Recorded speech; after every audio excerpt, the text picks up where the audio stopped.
أطلق المغرب اسم دونالد ترامب على أحد أكبر الطرق السريعة الجديدة في شمال إفريقيا. وصف الرئيس الأمريكي القرار بأنه شرف عظيم، وشكر علنا الملك محمد السادس.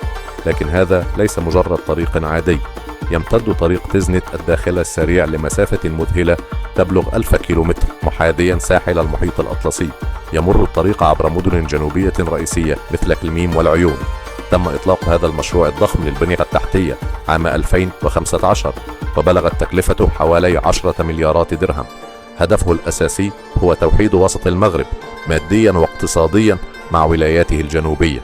في نهايته الجنوبية يوجه الطريق حركة النقل التجاري مباشرة إلى ميناء الداخلة الأطلسي الذي يعد مركزا بحريا ضخما لا يزال قيد الإنشاء، ومن المقرر افتتاحه في وقت لاحق من هذا العقد.